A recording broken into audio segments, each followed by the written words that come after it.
So now we're going to talk a little bit more about building that Voltron deck rather the other pieces. So from the previous one, we spoke that we'll have about maybe 8 to 12 support cards, equipments and or auras specifically for the commander, things like that. Well, for this one, we're going to start off with the land base. So the Voltron decks that I'm suggesting would be within the 2 to 5 CMC slot. So because of that, you would want to play anywhere between 32, or rather I would say more comfortably 34 lands to 38 lands, depending on your budget and the type of land accesses you have. I wouldn't go anywhere below 32 as a complete limit, and wouldn't go anywhere above 40 for most Voltron decks, depending, no matter like what type of mana base you run, because you don't want to be in a situation whereby you have too much or too little. And generally, my Voltron decks run between 34 to 36 lands. At the same time, because we are an aggro strategy, we want as many lands as possible to come into play untapped. Now, we could play like maybe a maximum of between 2 to 3 lands that come into play tapped, but I wouldn't go anywhere higher than that. And to give an exception to the type of lands that you can play early on and later that still makes sense would be the Temple series. So it gives you access to 2 colors and it allows you to scry the top card of your library. But other than that, other than the scry temples, usually I will not run any other of the tap lands in my Voltron decks, just because the benefits that they give do not make up for the fact that you need that land untapped to make an on-curve play at any stage of the game. I guess another tapped land that I would play would be the Cycle series, whereby you can cycle for 2, I believe, or the new Triomes that you can cycle for 3. Those are still fine because later in the game you can just cycle them, discard it, and draw another card to get it out of the way. So let's say we are going to work with 36 lands in the deck.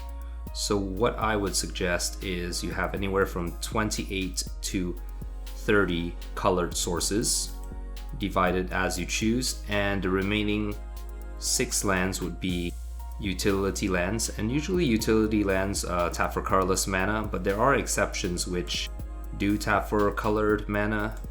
And the main idea is that it gives you the mana to cast the spells that you want, while at the same time they're also spell lands, right? So a good example would be like Rogue's Passage, makes your commander unblockable, Sunhome, which gives double strike, Kasich Wolf Run, which gives trample and +1/+0 for every additional mana tapped, plus Gruul.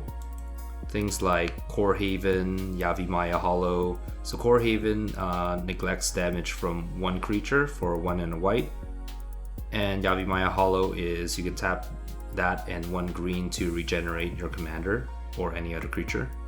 So personally, I found the most success with running 36 lands, and that's usually my composition. When it comes to your ramp options, which is the next thing we'll talk about, is you would generally try to run, of course, like Soul Ring if you have one, or Mana Crypt if you have a lot of money or you have that in your collection. You run those generally. The easiest access would be like the 2 CMC Mana Rocks or the 2 CMC Green Ramps. And generally you want to have like cards that give you about half the mana you invest into them. So outside of the 2 CMC spells that ramp you for 1, at a 3 CMC, if you're in green, you have Kodama's Reach, you have Cultivate, and you have Harrow. And one nice thing to mention about these 3 cards in specific is that they thin out your deck by 2 land cards, which does increase your chances later on of drawing a non-land card, which is what you want. And at 4 CMC, you also have a few other options available that return you half of the mana you invest into it. But it is purely optional if you want to run it, because the ramp that you're running at the 2 and 3 CMC slots should be sufficient. The 4 CMC slot ramp is more to guarantee that you have you can get your commander out if it's a 5-drop, and or if you have to work around casting it multiple times due to commander tax, which increases by 2 each time your commander returns back to the command zone.